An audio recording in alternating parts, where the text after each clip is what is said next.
Welcome to the global phenomenon, Surviving the Survivor. If you have a mom, you'll love our podcast. What was it? Hold on. I'm really having trouble thinking because I'm so... But I have too, and I know why. You see, I have a problem. Carm, you have a lot of problems, and we are live. I'm very glad. Why are you laughing? Because you said you have many problems. I do have many problems. I have many problems. Go ahead. We are the problem family. I have more problems than you, and the most current problem I have is... I have more than you. I cannot tolerate winter in Miami. I must say, of all the funny things you ever said, this goes in the top 10%. I woke up today to let Ethel bug Johnson out. Mabel won't even get up, and... That's the other dog. It was in the 60s, Carm. You are rubbing into your... It's December 22nd. You are rubbing into your friends in the north. It has only warmed up today to about 72, 73. And it's warmer in the sun. I do not know how I'm going to go back out to the car after this podcast. Put on your hood. What is your problem today? I have no problem today. I have just problem. Well, I'll tell you what. There's a lot of people out there with a lot of problems that are a lot more major than needing a mink coat in Miami in December. And those are twisted, dark, disturbed predators. And today we have a guest on the show that unless you've been living under a rock your entire life, you know him. His name is Chris Hansen of Dateline fame. And they had a recurring series within Dateline called To Catch a Predator. And he caught a lot of them, including a rabbi, one of his most famous captures.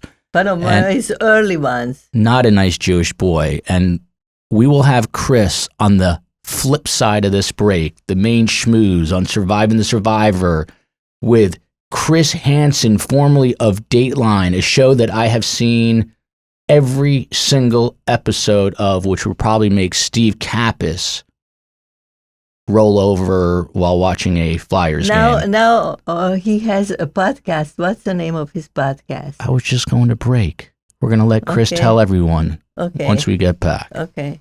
Right back. Do you want to help my son?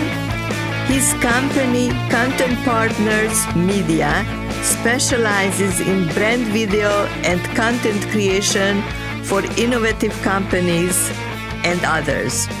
Please go to www.contentpartnersmedia.com and hire him. I repeat, please go to www.contentpartnersmedia.com.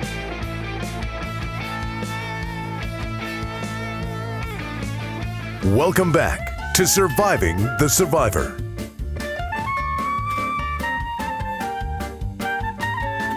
It's time now for the main schmooze.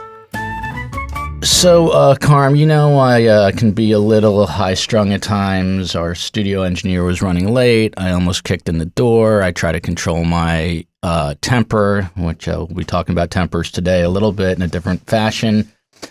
But what do I do most often to soothe my nerves after a long day at work?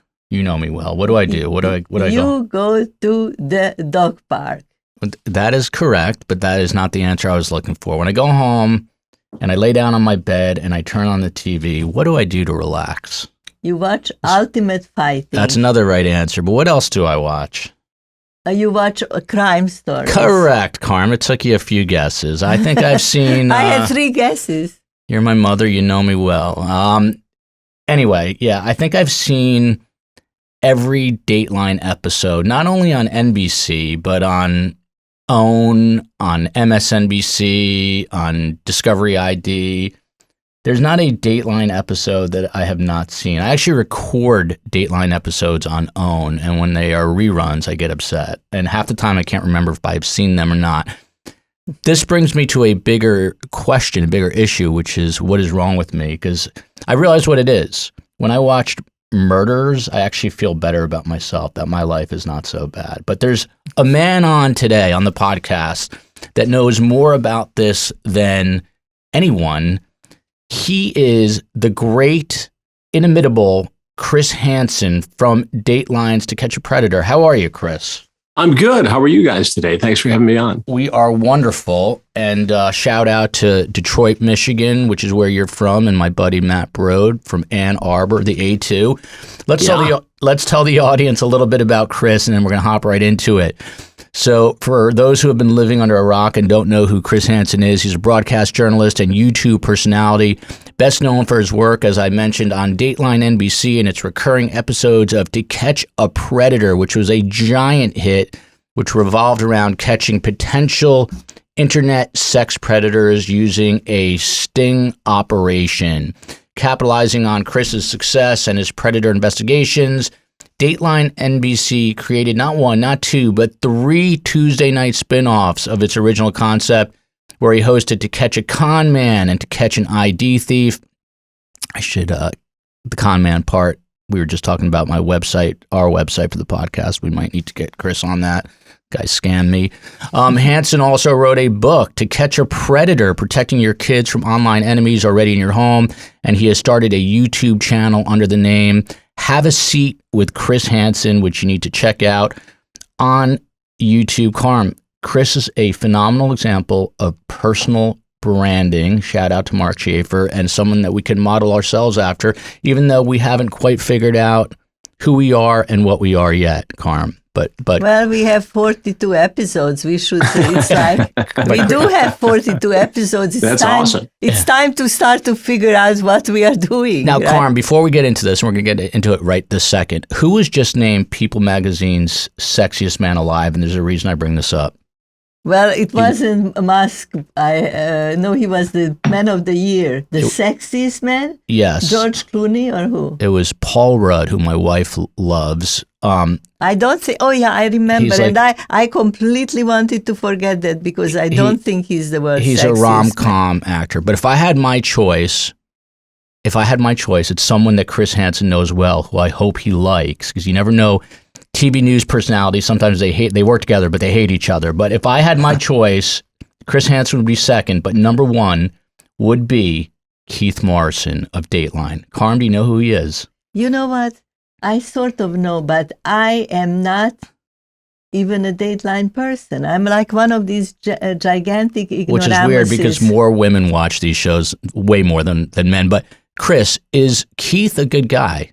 Keith is a wonderful guy. All the guys and gals at Dateline are great. Keith and Dennis and Josh, all very good friends of mine. And, I worked with them for 20 plus years. And before I branched out to do all these other projects I've got going on now. But yeah, Keith is great. What I always say about Dateline is that in a business where there are a lot of very smart people, we sort of had the market cornered, from management on down, with smart people who are also very nice, who are good storytellers. And because we're always traveling and in different parts of the country, we very rarely got together, maybe only 2 or 3 times a year, but it was always a great pleasure to be together. And when I see Josh or Keith or anybody now, it's great. It's like time never passed. I can't believe we've all been doing it for so many years. I'm very happy to hear that. Because, solid man. Yeah, because outside of Dateline, most people in the TV news business like to throw daggers in each other's backs. Well, it's a little cutthroat, and I've seen that too in various places in my career. Now, and this, I mean,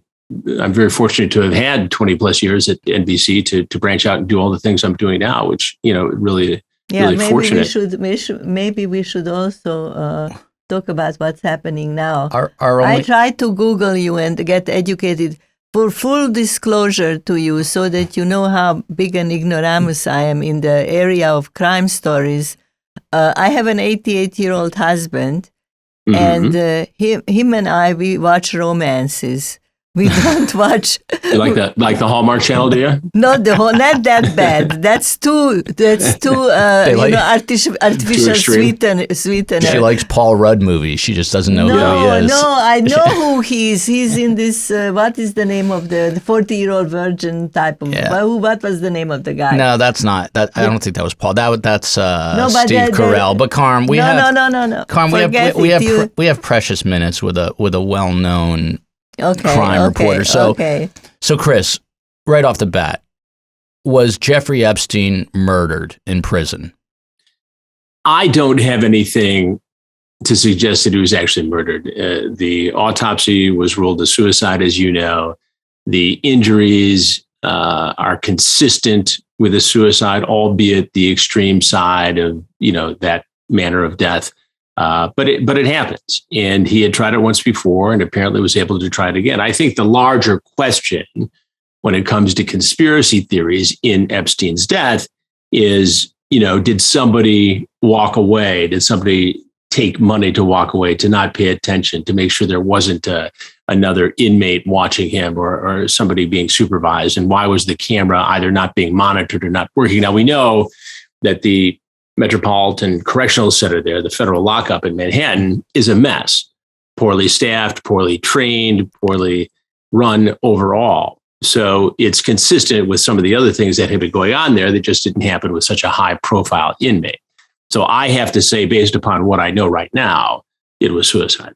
Interesting. I mean, it's just insane that video, it didn't disappear. It was never recorded, right? Right. Exactly. That's my understanding. Which is just absolutely crazy. And I think we are on like day 3 right now, not to date our podcast, but I will, of the, I never know how to pronounce her name. Is it Ghislaine? Ghislaine. Yeah. Ghislaine Maxwell. Yeah. What's your prediction? But you will be outed. Well, I think I think the jury will be finished deliberating before the end of business tomorrow, with the holiday coming.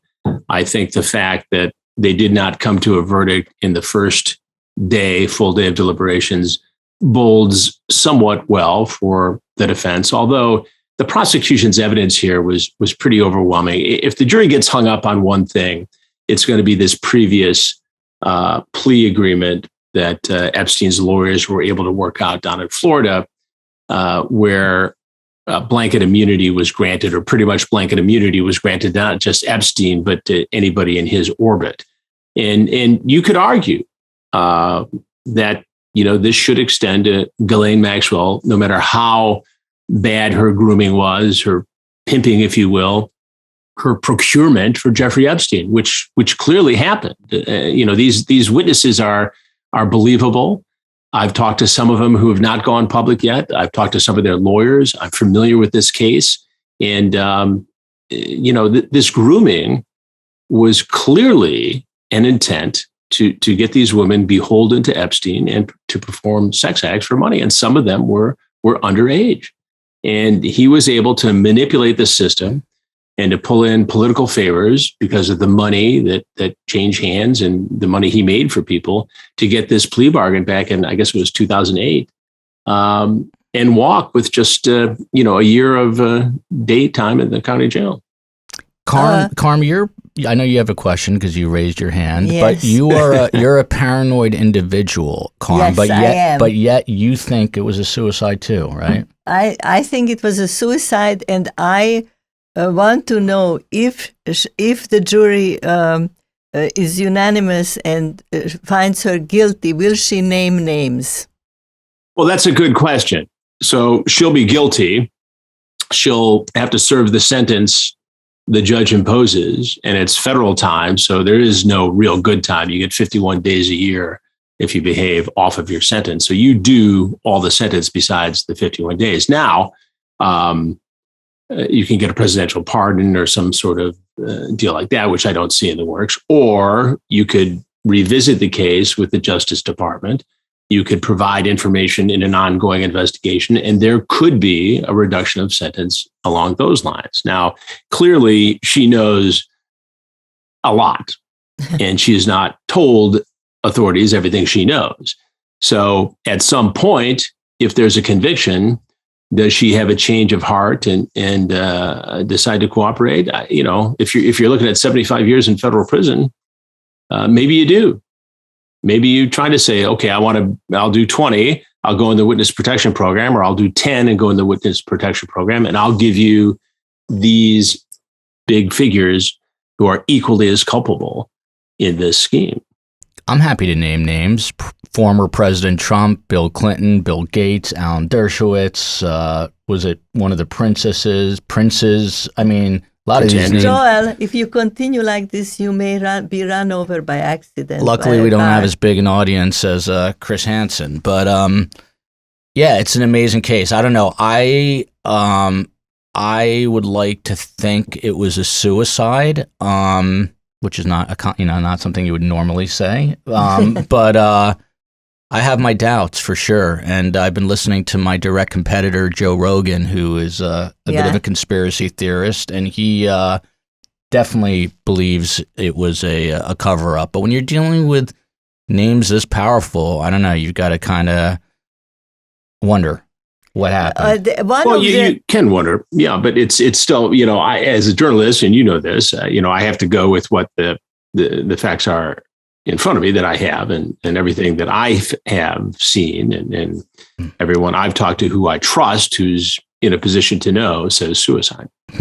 Karm? You mentioned something, I think, in a podcast, or I don't know where I read it on Google, that you were going to be part of this and work on this, but then you were kind of sidetracked. I forget for what reason, and then you didn't. Yeah, I was looking into the Epstein case in about 2015, 2016, and we had a lot of information, and a lot of the investigators who were working on the civil side of this thing. And I thought we could fashion some sort of a sting, a la Catch a Predator. Hansen versus Predator, something like that.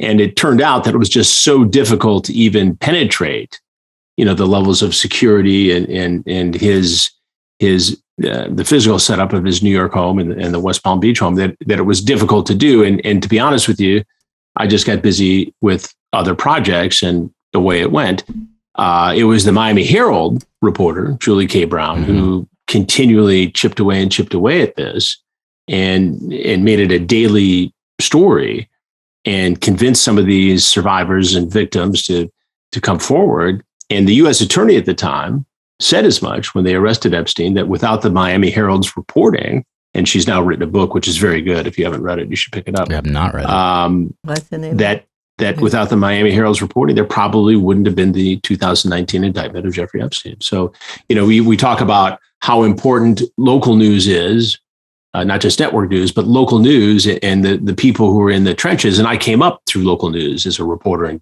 Lansing and Tampa and Detroit before I went to New York. And it's critical work, and it's not often recognized, and it's not often compensated handsomely. And it should be, because, this is the difference that a local reporter at the Miami Herald can make.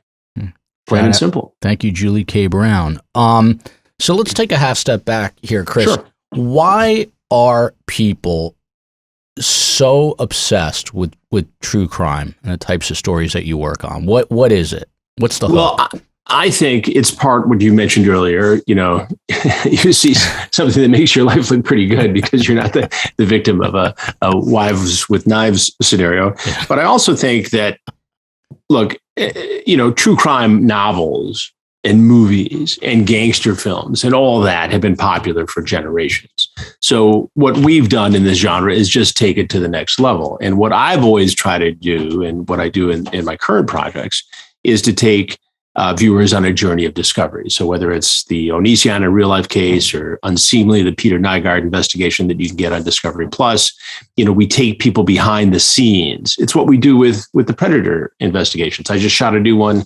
2 nights ago, an episode where several guys showed up. But we take people inside the commission of a crime so that they see things they wouldn't normally see. They hear things they wouldn't normally hear. And we give them access to something they wouldn't normally have access to. And we take them meet the criminals. So kind of ratchet. Well, we try to get in their mind. And my theory is, if you can take the viewer on a journey of discovery like this, and they can do all of that, and we can get inside a predator or a criminal's mind and hear the voice of a victim, you can better prevent other people from becoming victims. You mentioned, financial scams and that sort of thing. I mean, they are absolutely running rampant right now during the holiday season. And I'm getting emails every day from some of my producers whose elderly parents are getting targeted, and they're not offensive. Paranoid enough.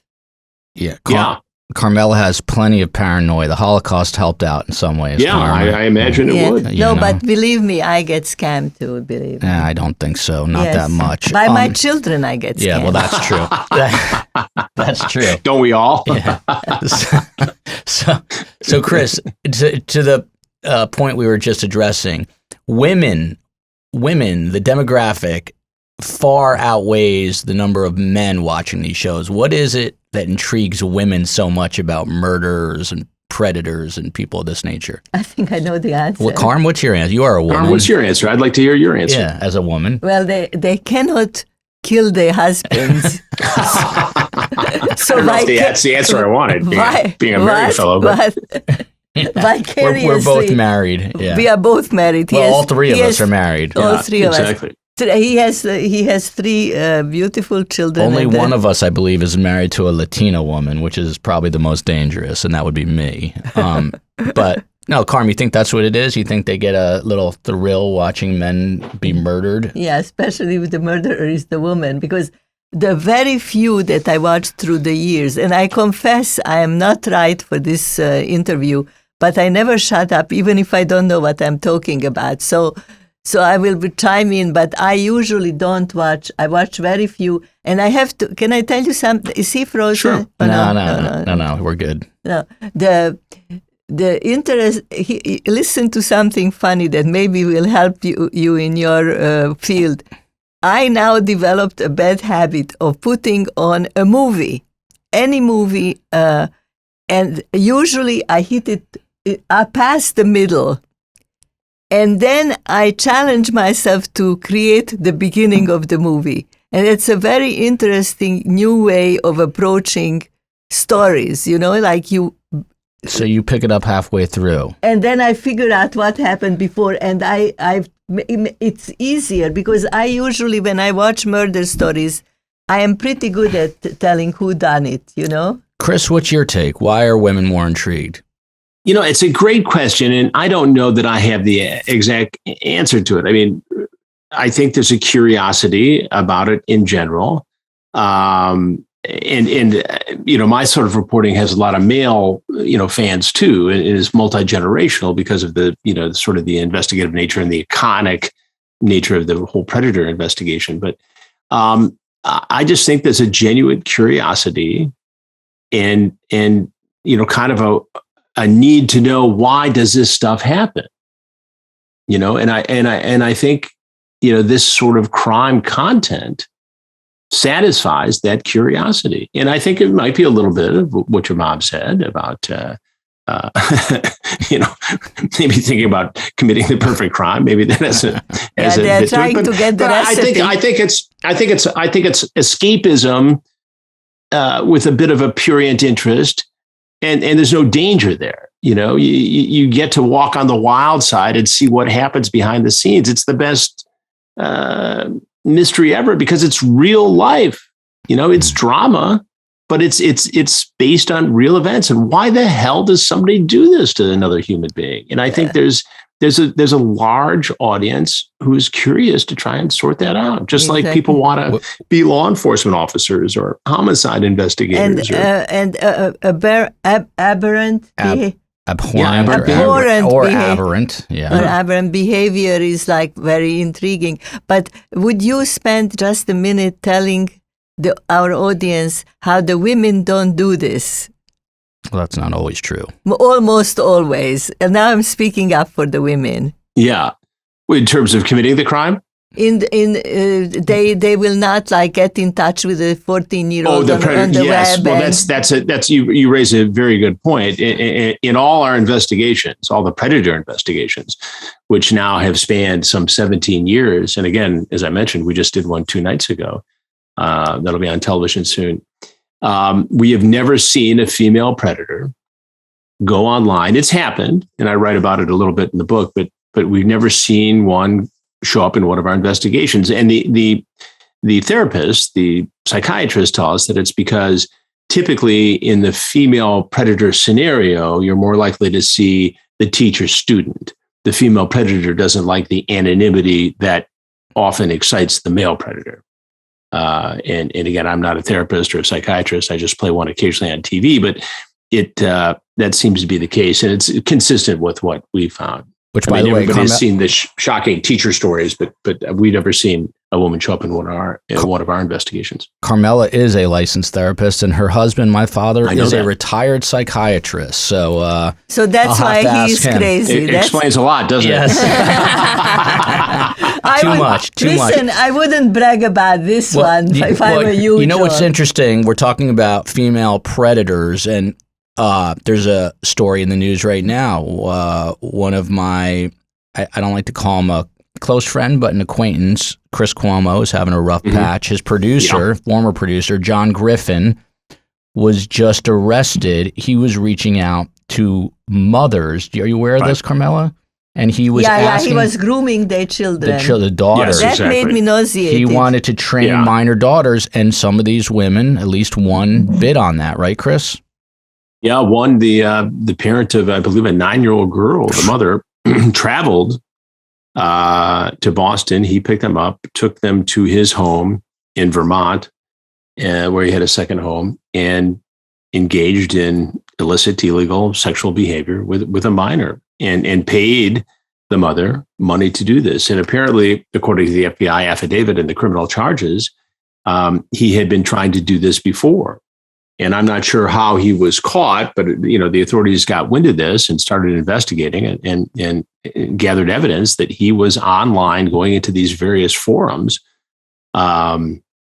encouraging mothers of children to bring their daughters to his home in Vermont, his vacation ski home, and teach them subservience and sex with a grown man, which is horrifying. And there's no suggestion that Chris Cuomo had any knowledge of this whatsoever. It just, it's a bad optic, obviously, based upon what he went through and what his brother, the governor, went through, and then to have this indictment come out. But there's no, I don't think it was timed because it was, targeting Chris. I just think this was a bad guy who got caught, and, they arrested him. Chris, when you started these Predator series, for those of us old enough to remember, there were chat rooms that were really AOL and Yahoo. Yeah, AOL and Yahoo. You'd type in a box and that was it. But how has the advancement of technology advanced the predatorial, the potential activity? Correct. That's the word I was looking for. It's exploded. It's exponential. Imagine, as you mentioned, when we first started doing these investigations, we merely had decoys and chat rooms at AOL and Yahoo. One time there was a massive fire on the West Coast and the Yahoo servers went out and we were out of the water. We couldn't communicate. Our decoys couldn't communicate, and we couldn't direct the predator to the house. We had to stop the investigation and come back when the servers went back up. Today, with the explosion, as I mentioned, of these social media platforms upon which children can be approached by adults. You've got TikTok and Skip the Games and Kick, and it goes on and on and on. I can't even keep up with it. And then you consider the pandemic, when more kids are online than ever before. That's why I started my podcast, Predators I've Caught, where we go back and look at these cases of the hundreds of men I've caught, and dig into their backgrounds and get into more detail as to what happened. Was because I thought, and my producers thought, that this would be a benefit to parents to understand how these guys work, because the opportunity is greater than ever, and this is a crime when you think about it, that it's not like a drug addiction. It's very hard to have demand reduction. So your best defense is deterrence, of course, but your main line of defense here is to have this discussion with your children. It's awareness and the creation of a dialogue that perhaps didn't exist before. And that's what I think we were able to do with this series, and what we continue to do with the series of the podcast. And it brings light to it. And you got to start talking to your kids at an early age, at an age appropriate conversation level, and say, look, you're going to be online. There are adults also online who will try to trick you. And that's where it starts. Kids, as a therapist, kids don't like to be tricked. And you start there. But the grooming process that goes on. I mean, I had just 2 nights ago, we had a Dow Chemical computer engineer, 44 years old, walk into the Sting looking for a teen girl. On and on and on and on. We were communicating with somebody who said they were a teacher. And we've had teachers come into these stings. We've had doctors come into these stings. People from all walks of life. Don't forget, so this isn't going anywhere. Even rabbis. Yeah, that's exactly right. And he's been in trouble ever since then. Non-stop. Carm, you brought it up. I was going to avoid it because I thought if I brought it up, you'd be like, why are you bringing up the one Jewish guy? But the one... it's not the one it's Jewish guy. It's not the one Jewish guy, but it was the first... It was the first... it was the first clergyman. Clergy, that's why I think I'm getting Alzheimer's. I'm having trouble you are retrieving... Tired. It's called Newsheimer's. The poor man works too hard. Yeah, I'm working too hard right now. I can relate to that. Yeah, but so Rabbi David Kaye, since we are surviving the survivor, tell us a little bit about him, Chris. And David Kaye surfaced in our second investigation, which we conducted in Herndon, Virginia, just outside of Washington, D.C. And he was the first guy to surface in the investigation at like noon on a Wednesday. And he comes in to meet a 13-year-old boy with a bounce in his step, excited. I mean, like no fear in the world of getting caught. And then the decoy goes upstairs, says, there's a dialogue. And, he was supposed to have a date with a gal. He's a divorced guy and had children, grown children. And he said, well, maybe we'll see. He was going to come back and visit the boy that night after his date with a woman. And I walk out and he doesn't know. Now, remember, this is only the second time we've done this. So he's not hip to the fact that this is To Catch a Predator and this is me. He more or less thinks that I'm either the mad dad who walked in the other door or I'm the police. And we play this cat and mouse game of who are you? Now I already know he's a rabbi. I already know his name. I know his age. I think at the time where he worked, he wasn't a pulpit rabbi. He worked for an organization that educated Jewish kids in Israeli government affairs in Washington.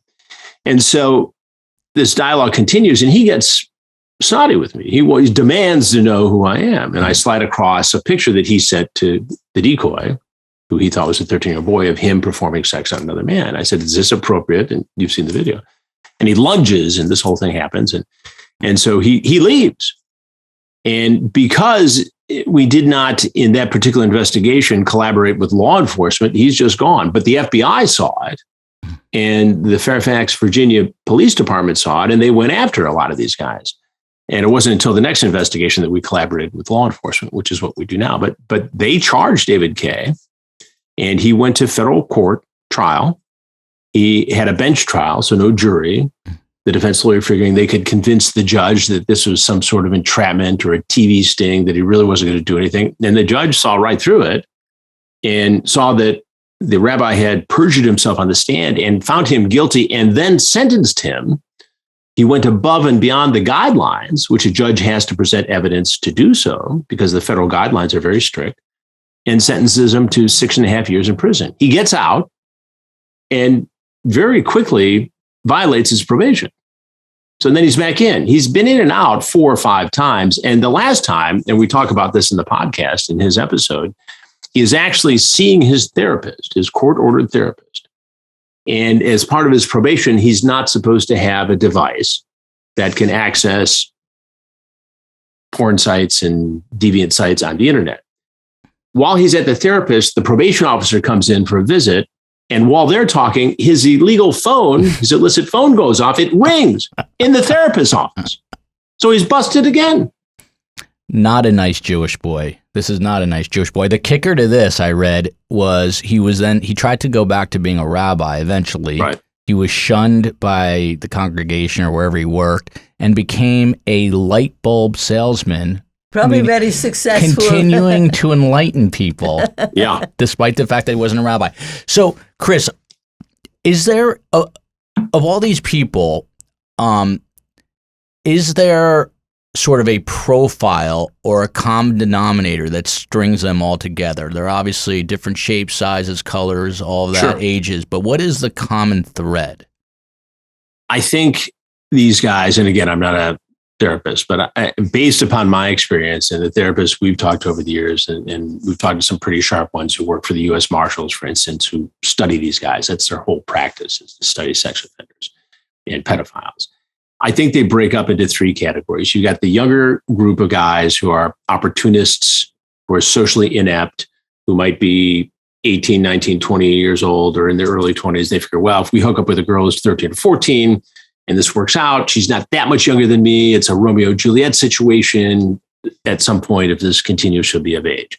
Those guys largely can be treated, not all, but some can be treated, put on probation, registration, monitoring, and never offend again. And we've seen some of these cases where they don't go on to offend again. Then you've got the hardcore heavy hitter guys who, no matter what generation, what age, what set of circumstances, with or without the internet, they'd be offending. They'd be looking for kids at the mall, the bad Little League coach, the Cub Scout master, whatever. And then there's this group in the middle who probably wouldn't offend without the internet, who have a predilection for sexual attraction to a boy or a girl underage. And they get online, they say things they wouldn't normally say face to face, but it's acceptable online because it's dehumanized in a way. They get hooked up in the addictive nature, the access 24/7, and then just the anonymity of it. And they cross that line between fantasy and reality, and they're knocking on our door. And that's a lot of what we see, honestly. Carm, you raised your hand again. Well, forget it. But there's a senior moment. Every single session I have. That's not Alzheimer's. That's the real Alzheimer's. That's the real thing. It's the real McCoy. I had such a good question. So, I told Joel, ask me immediately before it flies out of my mind. Why don't you start to write your questions down? Just give yourself a hint. How's that? So, Chris, To Catch a Predator or not, of all the cases in your storied career that you've covered, which is the most disturbing? I think it was when it's a 100-way tie for first, clearly, but it's that's my world. But I think the one that really impacted me personally on a number of different levels, just as a human being, not even as a journalist, was when we went over to Cambodia and we partnered with an NGO called the International Justice Mission. And we had our producers and some of the IJM people infiltrate a brothel outside of Phnom Penh, where they were selling girls who were 5, 6, 7, 8, 9, 10 years old for sex, not just to Cambodians, but to Americans, to Western Europeans. And we infiltrated this brothel, and they ultimately did a raid, and 37 of these young girls were rescued.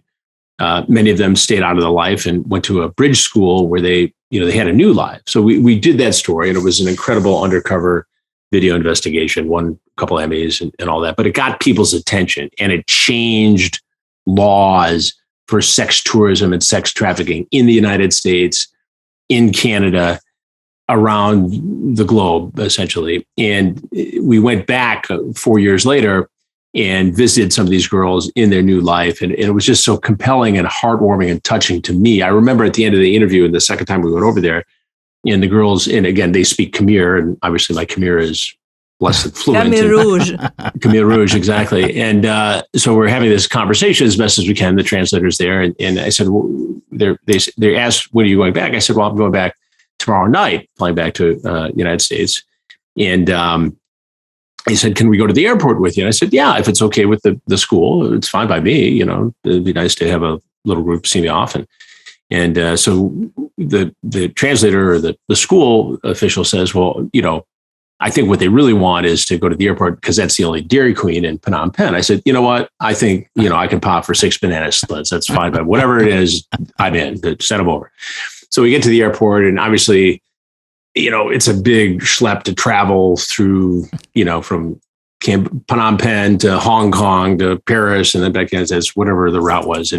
And so we having our banana splits. And again, we're having this kind of largely difficult conversation, but they're cute, sweet. I mean, just faces of angels. And we finish up and we all say goodbye, and the cultural thing that goes on forever. And there's this 2-story glass wall that separates where the Dairy Queen is outside security and the ticket counter.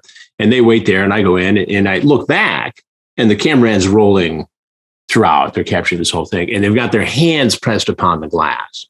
And I walk over and I press my hands back, and I'm like, crying at this point. Wow. Just every emotion is being pulled out of me at the moment. And the cameraman, this is a guy who's, been in every war place in the world, and he's crying, and the producer's crying. But it was just so impactful. And it was one of those things where, okay, it's great to win Emmys. It's wonderful to tell the story. It's great to shine a light on evil, and that's our job. But you know what? We changed some lives. Mm-hmm. Right. And these 6 girls are going to be better off because of what we did. And I talked about Julie K. Brown's book earlier and larger lessons in journalism. That kind of work isn't going on right now in journalism. And I'm bound and determined to bring some of that back. I know that the murder stories are important, and that's what pays the bills. I know To Catch a Predator or Hansen versus Predator or Takedown, which is what we call the new show, that pays the bills. And it's important. And people want to watch it both online and on TV. But there isn't a great drive to do this anymore. Dateline used to let me do it because it was like, okay, you do all the other stuff, and once a year you get to do something that's really out there and expensive and dangerous. And it is difficult. It's difficult journalism. And some of the papers are still doing it, but you don't see it a lot on television.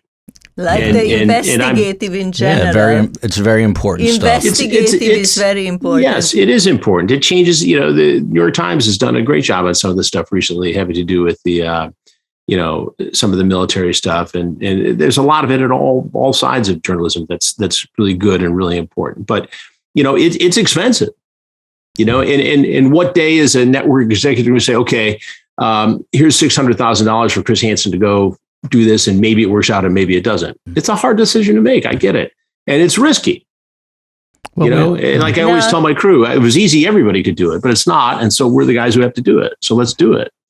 Journalism is in great hands now with Sean Hannity and Jesse Waters. What were you going to say, Carmen? No, I was going to, you changed my life again for the better.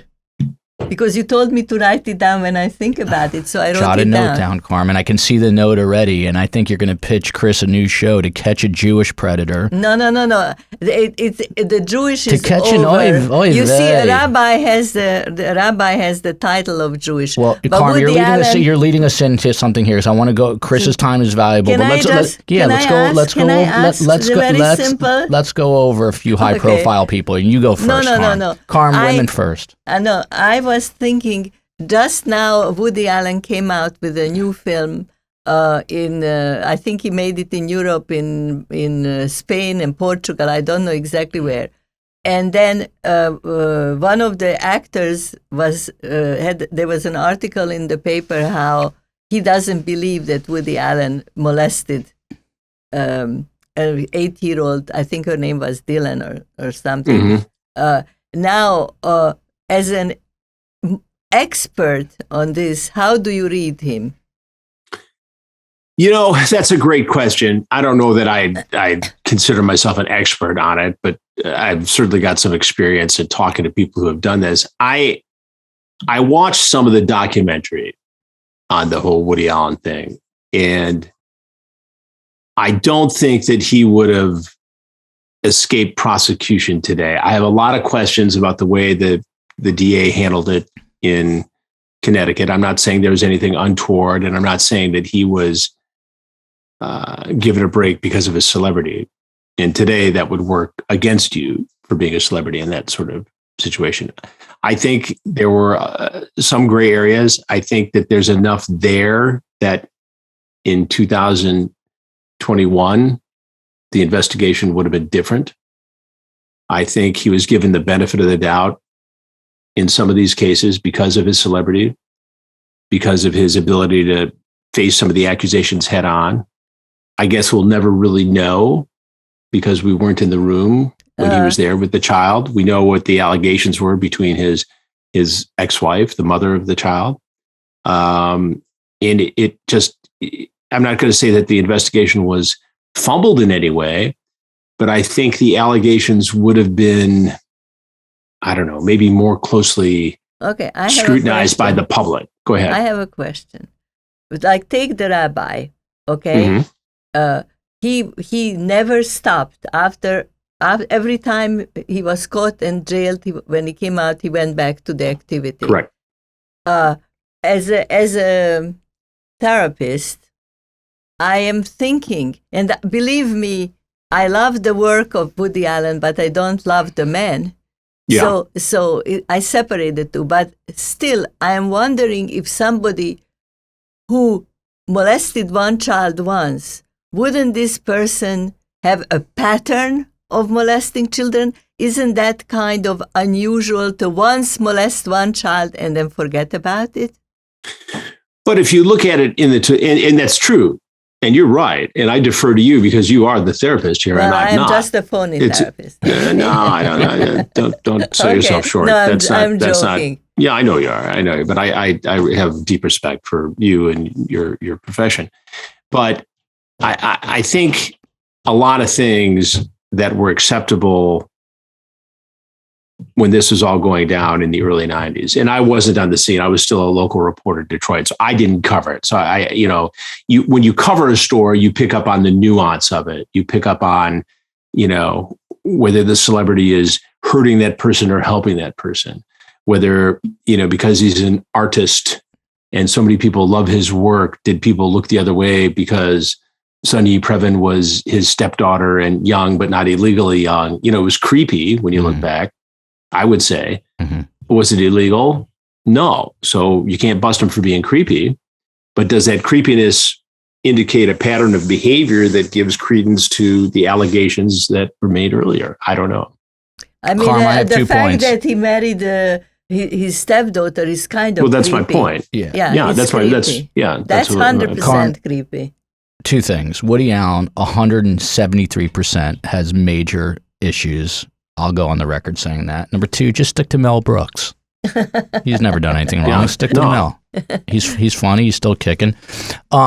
So, Chris, real quickly, because again, time is precious.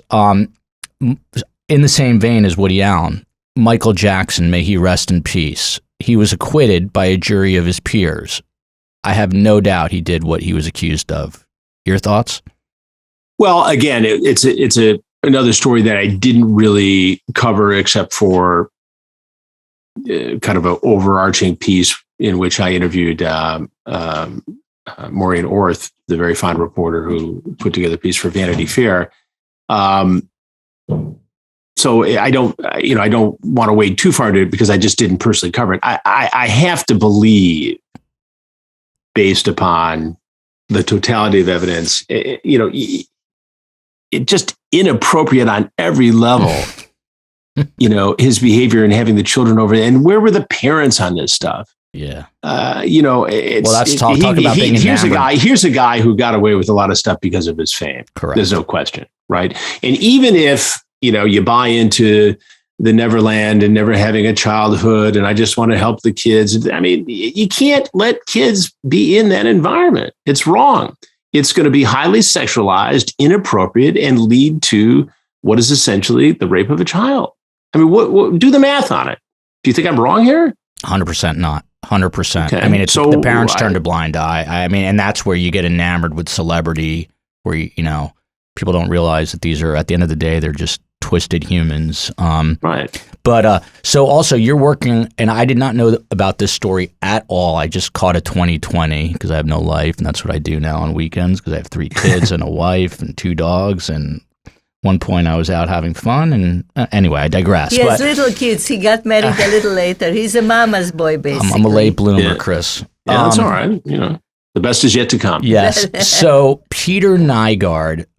Chris, why don't you tell the audience who he is and how twisted he is? And I think you're working on a show about him. Is that right? We put a show out just a little less than a year ago, a 4-part series that's on Discovery Plus, and I was one of the executive producers on it, called Unseemly: The Peter Nygaard Investigation. Peter Nygaard is a wealthy Canadian who became a near billionaire from making jeans, women's jeans, and other fashion. And along the way, he was also accused of raping hundreds of women over 50 years, up to and including drugging them, forced sex. He also had a compound in the Bahamas where it's alleged that he raped a number of underage girls in a most vicious and brutal fashion.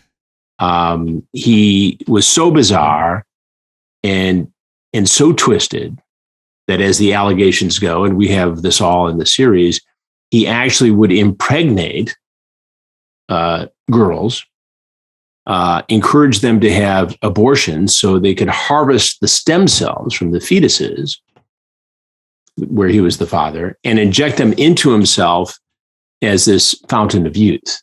And it was this guy so bad that his own son turned against him and was interviewed in my program. Some of the models who worked for him and were in his orbit, he used to have these crazy parties, interviewed with us. And it finally led to his arrest and downfall. And his extradition is still pending to come to the United States and face charges that at 80 years old almost would certainly be a life sentence. But you talk about the ultimate predator. I mean, Epstein, horrible. Nygaard, arguably, if you can even say that, it's hard for me to even say there's somebody worse than Epstein, but Nygaard, clearly a monster. And he had bought off politicians in the Bahamas. I mean, we had stories about him delivering bribe money inside a frozen fish to a politician. He had these politicians at his daughter's wedding. Just a cruel and creepy man. Sadistic. I don't see Karm get shocked. When you said injecting stem cells, there was a look of horror on your face, Karm.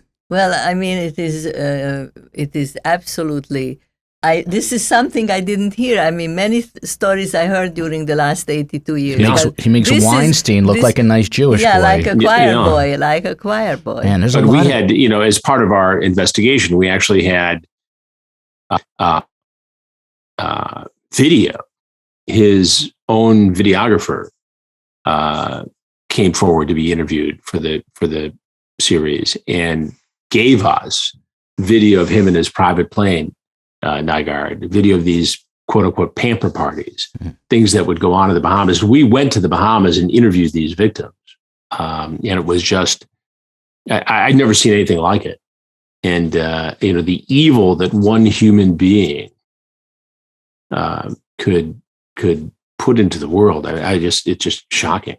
I've never seen anything like it. And these are people with quote unquote everything. These are the people with the private jets, the money, and yet they're just twisted. I wonder if that lavish sort of lifestyle and the power plays into that compulsion. I think it does. Well, I think it allows you to.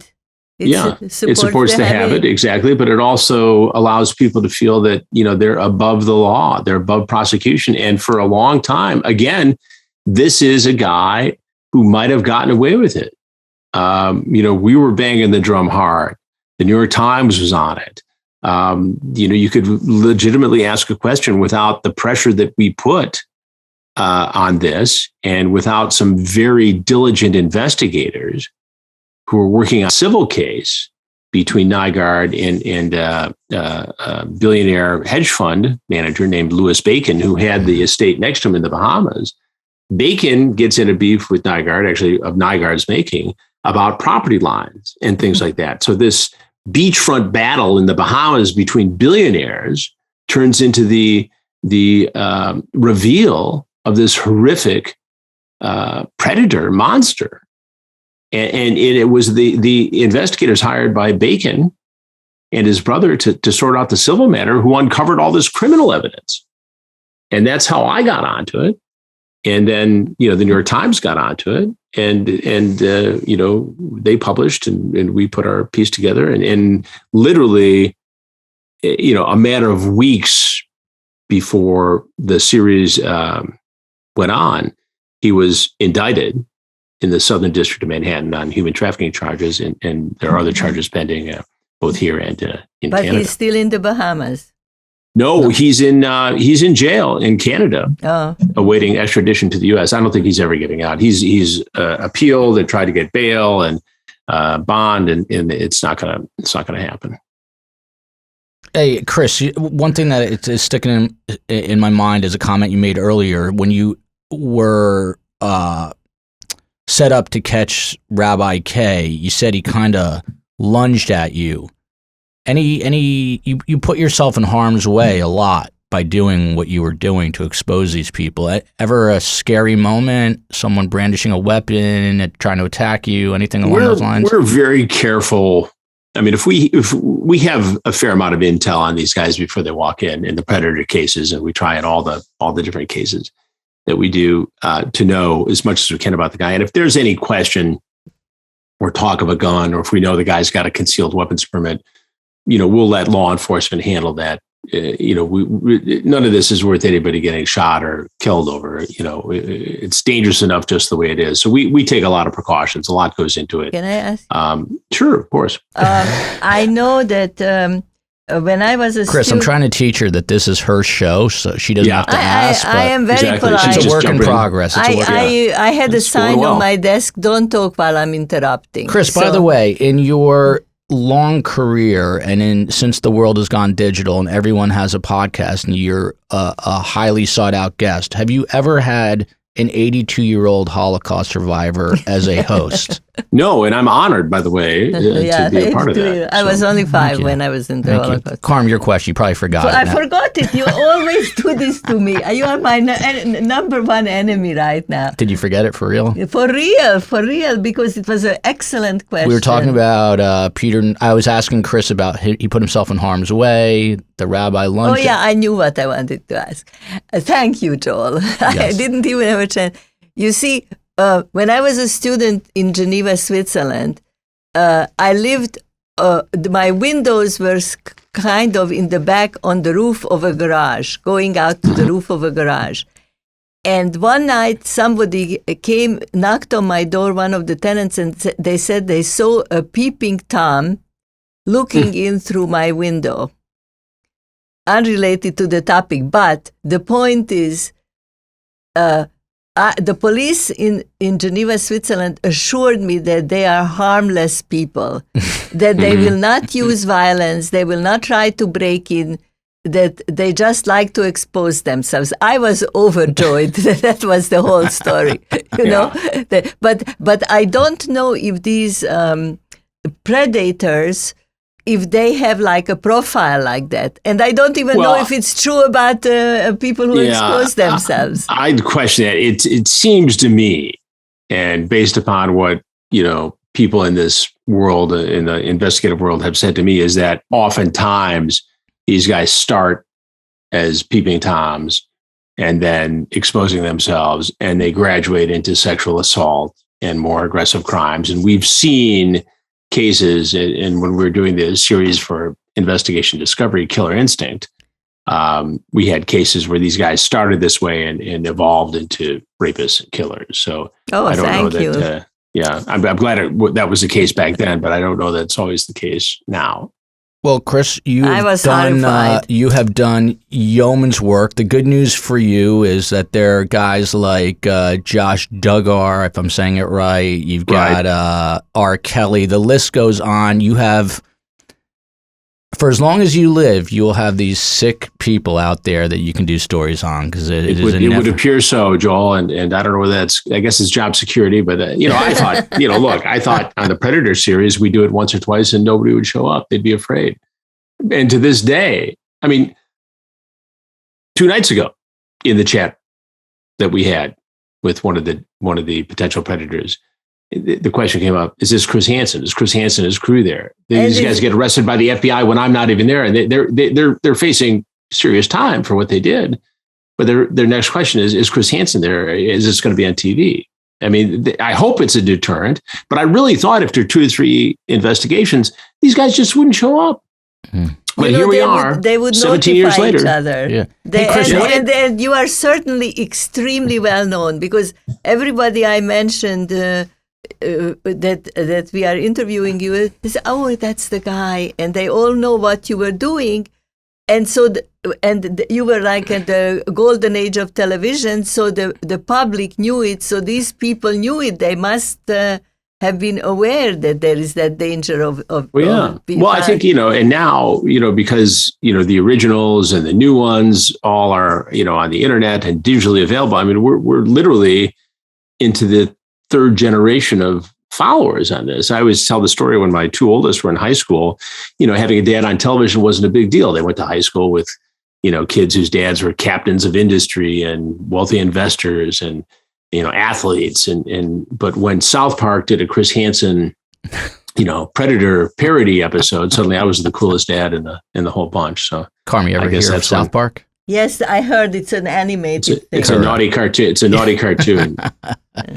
Well, Chris, listen, it's iconic. You have done yeoman's work. It's incredible. Well, I appreciate it, Joel. What you have done. Keep up the good fight, as they say. I will shamelessly ask. I am not in our business. We meet a lot of famous people.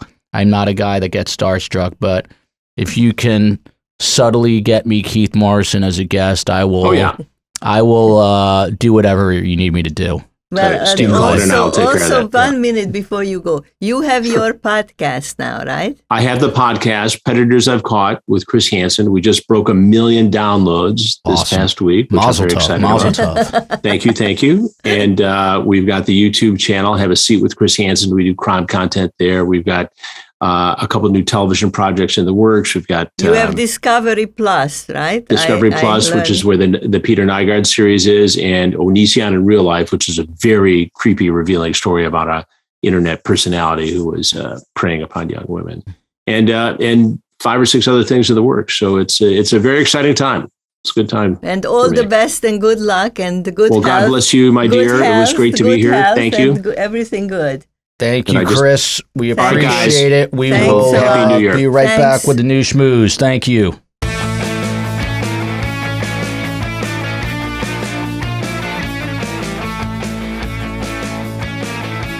Welcome back. It's time for the news Schmooze. What do you think of him? Oh, now I can talk about him. Yes, now you can talk about him. We are now in the part of the show where we have interviewed Chris Hansen. I think he's a real consummate reporter, news guy, and he speaks beautifully, and he did interesting work. He didn't have a dull life. They went to Thailand. They went to Cambodia. They went to Cambodia. Cambodia. It's a hard D. And how do you say your D's in Serbian? Ja? Well, they are D's and they are J. Jazz. He has such a velvety, sultry voice.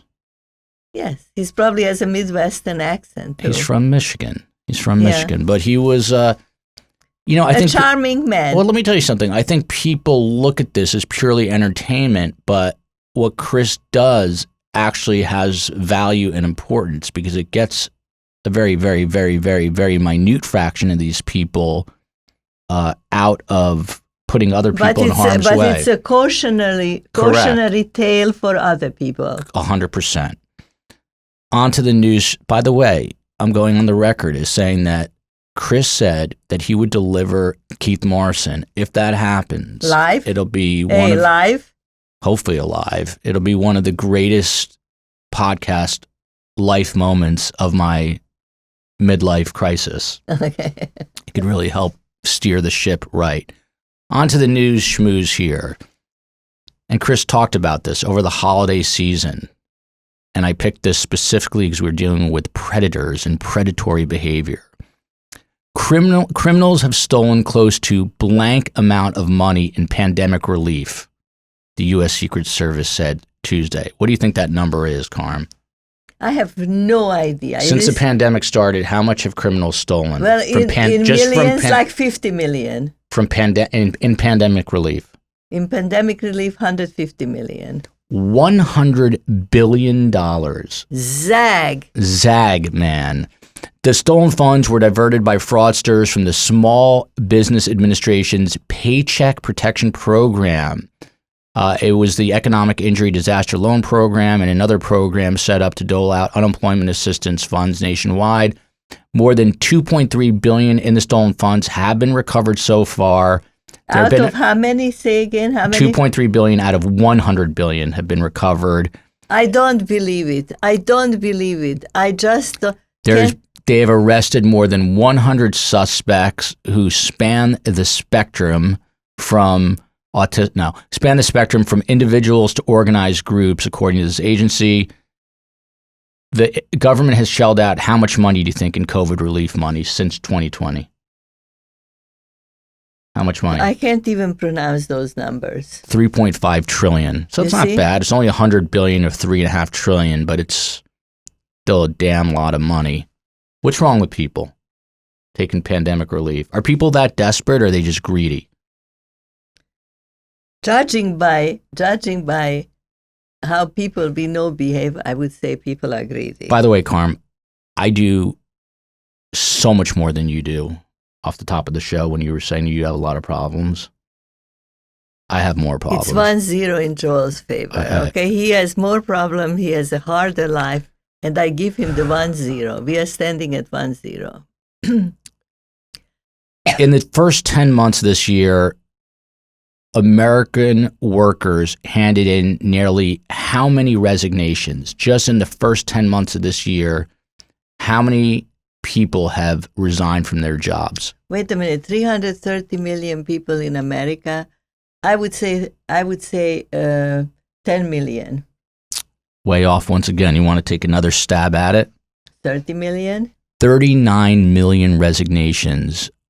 Some want better jobs, others a better work-life balance. Still, I have such a great work-life balance. I'll tell you the balance. I work and then I'm tortured at my life at home. That's my balance. Tortured at work, tortured at home. Tortured at work, tortured at home. Still, others want a complete break from the corporate grind. I can totally relate to that.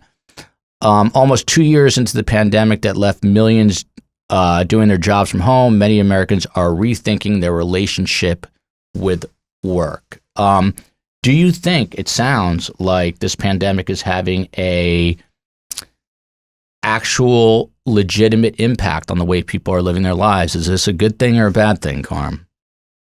I don't have enough data on this. I don't know if the people are quitting to improve themselves, or they're quitting because there were rumors that they were getting unemployment that was high enough or better, or I don't know if they're doing it because they're contemplating suicide, or they're doing because they're improving. Not to center this around myself again, but I will. 'Cause I'm thinking about this. Don't do that. You were so good today. Listen to me.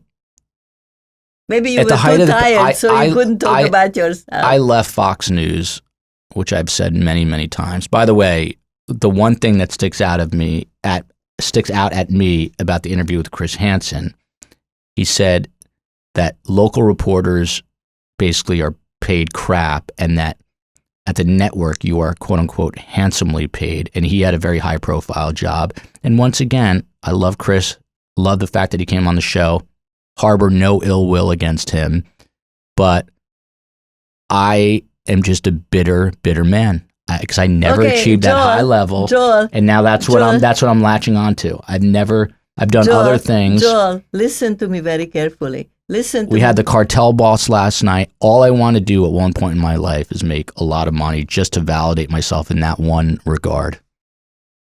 Pathetic. We have another story. Pathetic. I'm honest. Honesty is not always the best. By the way, I had a dream last night. I share my dreams all the time. I had a dream. I was actually sleeping pretty peacefully with Ethelbug Johnson, who sleeps like a human, and my 2 other kids. And what happened to the third? I was in Vegas for a fight, and I was having a great time. And then Joe Rogan picked me up in like a $3 billion Rolls Royce that had like every amenity. It was basically like an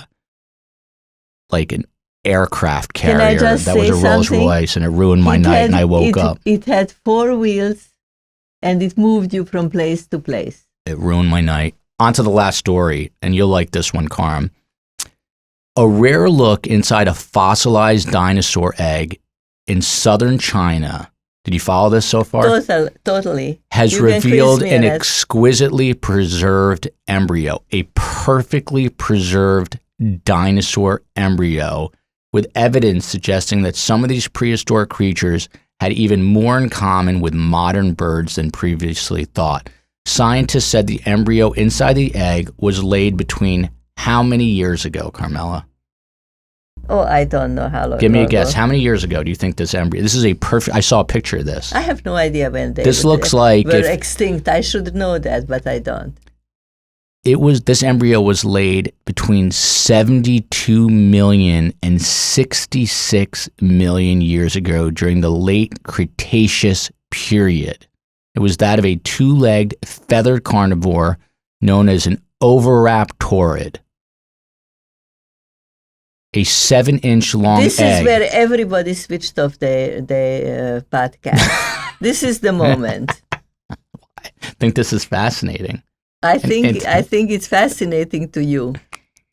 How do they calculate 72 million years ago? I think these guys just sit here and say, how old do you think? And the other one said, I don't know. And they're like, oh, let's just say 72 million years. It sounds good. How the hell do you know it's 72? How are you calculating 72 million years ago?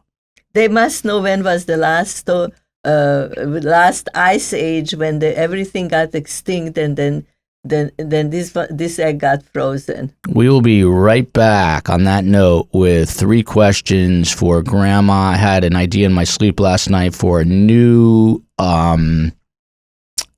segment idea, and I'll come up with it right back after the break.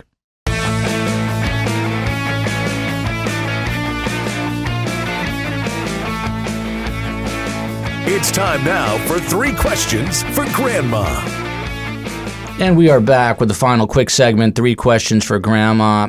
I had a great title. It was creative. It was intelligent, but basically, you forgot it. well, I forget all that. But the new segment idea, which maybe we'll do, is sort of like a scumbag of the week. I don't even want to say his name to lend credence to him, but like this week it would be Jesse Waters, May I say? who should be in prison, by the way, for making threats. May I say Yeah. something? If you cannot do something like uplifting and positive and spiritually rewarding, then don't do negative things. Question number 1 for Grandma. This comes from the great Vita Aaliyah, who is soon to turn 8, not that soon. How do blind people drive a car or work on a computer? Well, blind people, the sad reality is they cannot drive a car. Correct. I didn't have the heart to tell her that. But they can type on a computer, if it's a specialized computer where you use Braille, and the results also come out. You print them out and they're on Braille. There's a funny backstory to this. So I tell my kids every day, there is no such word as can't. You can do it. You can always do it. I guess unless you're being a predator or something. But in this case, if you're blind, you really can't drive. I just didn't have the heart to tell them that they can't. Well, unless you have, serious limitations, and that they are not. It's not your willpower that is in play here. It's your physical handicap that's in play here.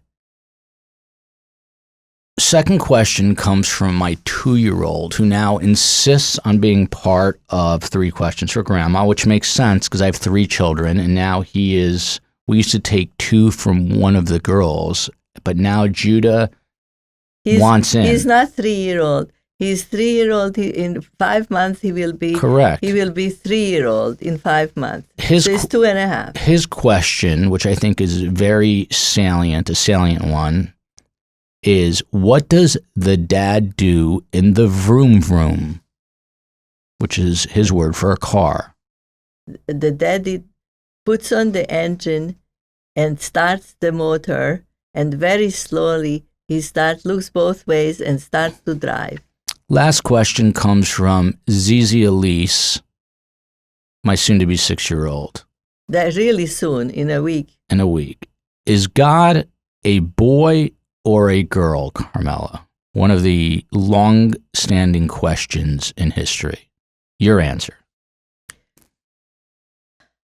My dear Zizi, if I knew for sure, I would say it's a girl.